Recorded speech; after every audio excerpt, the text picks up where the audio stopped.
All right. Thank you so much for joining us. We really appreciate you spending some time with us before this weekend. To make sure we maximize all of our time, we're going to go straight to questions. And to kick us off, we're going to start with Bob. Bob, go ahead with your question for AJ. Yeah, AJ, I'm curious with NASCAR announcing the next gen car today and talking about it. I'm curious, are you familiar with how it will be different on road courses than the current car, with the transaxle and the different gearboxes and everything? Yeah, Bob. I haven't honestly looked that much into it. I've kind of heard, I think a lot of us have heard about and seen on video the sequential gearbox and how the rear end's going to be different, certain things like that. I didn't talk to Kurt or like Martin personally, but just listen to their comments talk about how they really liked driving it on the road course and how the car handled it. It seemed a lot of fun, had a lot of speed in it. It looked like when it was at the Roval. So definitely interested of seeing them finally put what they're going to look like out there and continually doing some testing and seeing how this car kind of develops. It's something new and exciting for NASCAR and kind of look forward to the transition of how that's going to go going into next year. If my impression is that you'll maybe more hustle the car than muscle the car, would that be accurate, or is it too early to say? I think it's too early to tell. I mean, as we keep doing and seeing more development in the race car, a lot of that's going to change, and we're going to just see kind of what the final result, what the end product really is. Nobody's going to really know until we get to Daytona next year and see what it looks like and see how it drives on road courses and the ovals. I watched Tyler Reddick's in car from Darlington when he was testing there, just some of that. He looked like he had his hands full. And I think as drivers, that's what you want to have. You want to have a car that you're not just wide open around these 1.5 mile racetracks or 2 mile racetracks. You have to hustle the car. You have to manhandle it and get after it. So, we'll see. We'll see how that goes. And for me personally, I kind of just, I don't pay that close attention to it. My attention is at College Racing and this Xfinity Championship and week by week, but definitely have interest in it, Bob. Thanks, AJ. Okay, our next question is going to come from Pete Acabelli. Go ahead, Pete. Hey, AJ.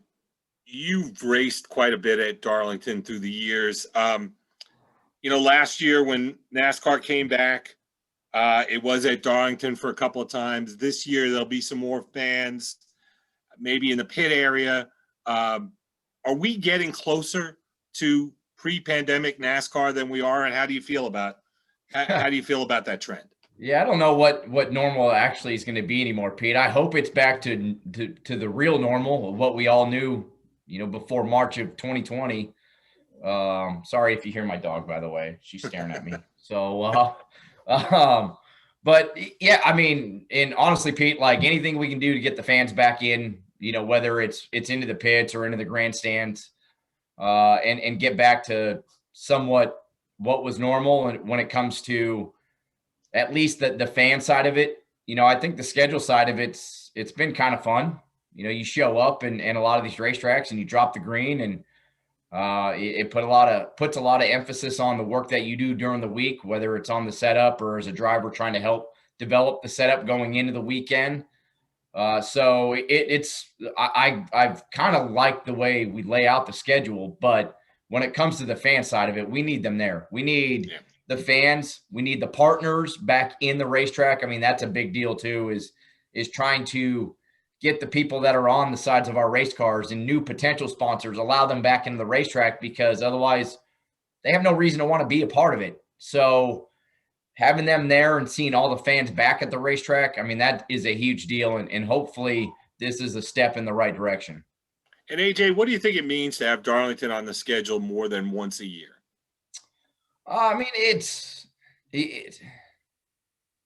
I don't know, Pete. Like, I look at it two ways. Like, it's such a cool racetrack when it comes to what it means to the sport of NASCAR. But when you have the Southern 500, and that was the only race or the only weekend that Darlington had, it was like it put a lot of emphasis on, like, go there and you want to try to win this race. You want to try to do as well as possible because it is such a big race, and it was the only time you went there. But I'm all for any place that we go to, whether it's once or multiple times, that brings a lot of fans back to it. So that to me is what's more important. Not so much the racetracks that we go to, but areas that we go to that want a lot of fans and are able to attract a lot of fans to the racetrack. Thanks, AJ. Hold on. Let me let my dog out. Why are you whining so bad? You want it in. All right, I'm back. All right. Sorry for that. All good. All good. We're going to take our next question from Chris Estrada. Go ahead, Chris. AJ, thanks for joining us. Your throwback for this weekend is inspired by your Cup win at Watkins Glen in 2014. 7 years on, how much more special is it to you how that race played out like it did? To win on a road course against someone equally as good as you and Marcus Ambrose for a JTG Doherty team that had given you a fresh start in NASCAR. Like, what does it all mean to you 7 years after that special day for you? Yeah, Chris, it's like it was a shock to have the throwback, quite honestly. Like Matt and Chris asked me, did I want to do a throwback? And I said, well, if it's something important to the team or a sponsor that we have or to Matt personally, I said, sure. But, for me, it wasn't that big of a deal. And for them to surprise me like that and, one, really show how much they appreciate and how important I am to the team, for them to actually go through all the work to talk to Tad and Jody and go through the steps that they had to do to try to get the okay when it came to the logos and everything. So that meant a lot. Like, I was in shock. I didn't really know how to react initially, but the car looks really awesome. It brings back such special memories because it's tough to win in Cup. Like, when you're at the elite level in any form of motorsports, whether it's NASCAR or IndyCar or Formula One, like, to be able to do that, especially with a smaller team like we did with JTG and for everybody, because there were so many people on the team that it was their first Cup win ever. And the way it went down to have to just lay it all on the line against Marcus Ambrose, which I always thought was one of the best we ever had when it came to road course racing. So it's always special.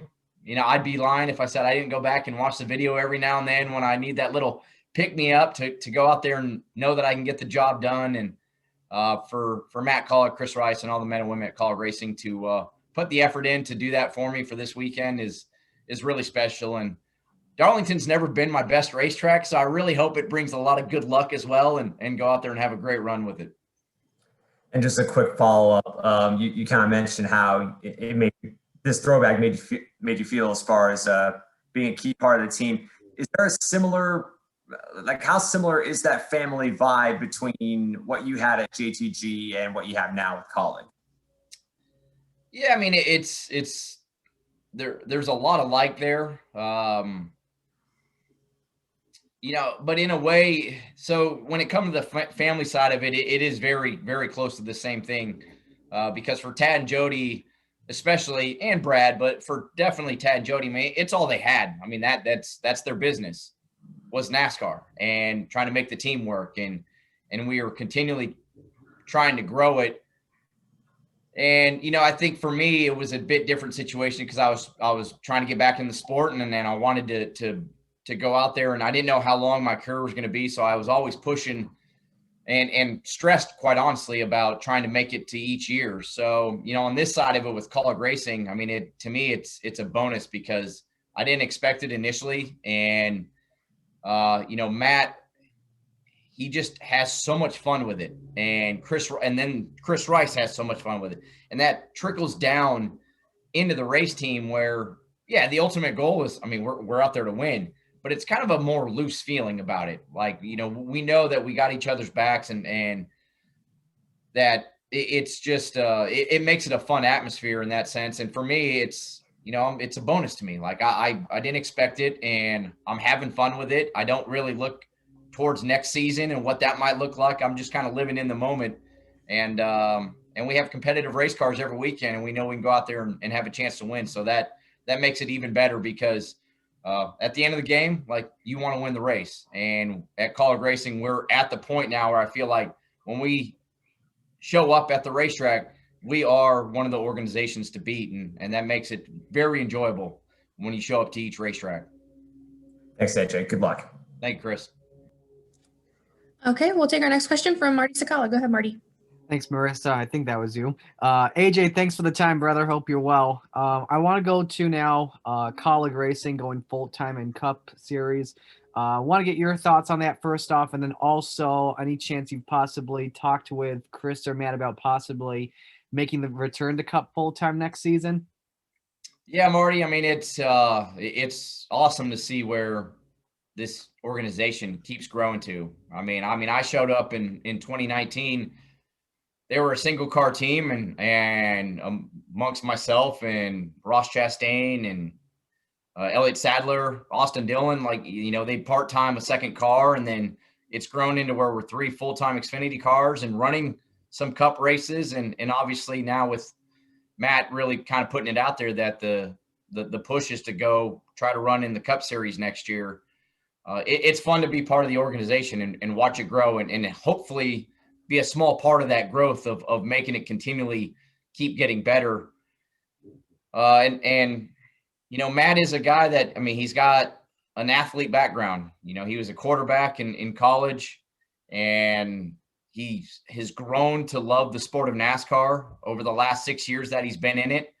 And I think that's what we need in the sport. We need to have our established team owners that have been here and keep making the sport great, but we need these new team owners like Matt Collig, Justin Marks, people like that are investing in the sport, because it's going to help make it grow. And that's what we need. So, on my end of it, I haven't talked to them much about it. I'm focused on Xfinity and racing this Hyper-Ice Chevy this weekend at Darlington and really pushing for the championship. This next stretch of races, now that we're done with all the off weeks, we got 11 straight weeks. I feel like this is the time that we need to push and be on our game to get ready to head into the playoffs. So I'm really focused on that. But, if they want to talk to me about it, I'll definitely be open with it. All I know is, Marty, that I just love being a part of college racing, and I want to do that in one way or another. So I'm enjoying it and seeing where this program goes. Second, Darlington this weekend. How you haven't raced here since 2018, I believe. So my question is, how does one race the racetrack at Darlington in a unique track like no other? Yeah, that's something that for me, I have to keep in my mind sometimes. I show up to these racetracks, and over the next few weeks, places like Darlington and Dover, and then when we go to a place like Pocono and things like that, like I haven't been there in 3 years, and I've never been there in an Xfinity car. So do all the homework that I can to get ready for it, and hopefully try to get into a good rhythm early in the race. But Darlington is a racetrack that, I mean, the name says itself. When you look at the racetrack, I will be the first one to admit, and I've already admitted it, like if you look at my stats, it's probably one of my worst racetracks ever. So just try to go out there and like it. I'm sure sometimes people get tired of hearing it, but you truly race the racetrack. Like if a car is faster than you and you try to get more, you're going to smack the wall, and you just can't do that, especially early in the race. You're going for the win at the end of it, kind of all bets are off, but early in the race, I'm just going to try to get into a rhythm. I lead the field. Got the pole. I'm like, okay, I'm not sure I would have picked this racetrack to be the pole, but you know what? Hey, we're going to take it. Clean air is key. So hopefully get a good start and get into a rhythm early, and hopefully have a fast Hyper-Ice Chevy and stay up there all day. Thank you, AJ. Good luck this weekend, man. Thanks, Marty. All right, we'll take our next one from Ashley McCubbin. Go ahead, Ashley. Hey, AJ, thanks for your time today. Racing Mother's Day weekend, what was your mother's influence on your career in helping you get to this point where you are now? My family, my mom and dad, both. It's the reason I'm here in racing. And like they mortgaged their house 3 different times when I was younger. And we didn't have a lot of money, but you would have never noticed it because they gave me everything that I needed and gave me every opportunity to go out there and try to live my dream of what I wanted to do. And on my mom's side of it, she, when I first started go-kart racing, when I was BMX bike racing, my dad was still racing local dirt tracks. So when I was racing BMX, it was just my mom and I, for the most part, going to all these races because my dad was still racing. And then when I went into go-karts, you know, my mom and dad, you know, they both were always there at every race, but my mom got tired of not really understanding what was going on when it came to the go-kart and what we were talking about. So she read every racing book that they had, or any computer game at that point. If I had a manual of what the race cars were, she read it all and actually became the engineer on my go-kart for a long time. And it was always fun having competitors or people come ask you, like, what do you think, you know, I need to do about the go-kart? And I'd say, well, go talk to my mom. And they kind of looked at me like I was just being an ass, quite honestly. And I was like, no, truly, go talk to my mom. She knows. So my mom was the engineer on the go-kart. And, you know, it was always the push that I needed. And it, you know, my mom was actually the tougher one on me than my dad. Like, she's, I split my parents perfectly in height. So my dad's 6'2", my mom's 5 foot. And I was definitely scared of my mom because she was the one that was hard on me when it came to making mistakes and things like that. So, yeah, I mean, it's the reason why I'm racing. It's always been a family thing for me. My parents have been to as many races as possible, and going back to the throwback scheme in 2014, that's what made that race so special, was my parents were also there along with my wife, Tara, and we'd only been dating for about just over a year at that point. So they were in victory lane to be able to share that. So it was that's part of why the scheme, the throwback scheme, is so important to me, because it was a special day for so many reasons, but because my parents were in victory lane and my wife, Tara, it made it that much better. You talk about having fun going to the track with no practice, no qualifying. What do you think of the way the qualifying matrix works, and would you like to see it adjusted? Well, I mean, without the actual going out there and qualifying, I mean, I think it's a great job of NASCAR has done to try to give it a formula where at least we understand it. And, you know, you saw it like Noah in the middle of the Talladega race trying to lay back and try to get a fast lap because that's part of the matrix. So, you know, as long as we don't have full-time qualifying, like, you got to have some sort of formula that makes sense. And I think they've done a good job. I love it way better than just that random draw of a ball, because I didn't think that was fair. Like, you could have a perfect race the weekend before and you drew 12. And it's like, okay, like, that makes no sense because a ping pong ball or whatever says that I start 12th. So at least it's a formula now where you for the most part, determine your own starting position. I mean, you go out there and have a solid week. You're doing well in points.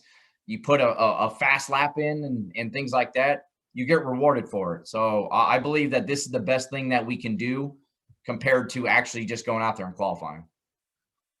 Thanks for your time today. Thank you, Ashley. All right, AJ, thank you so much for your time. We really appreciate you spending it with us before this weekend's trip to Talladega.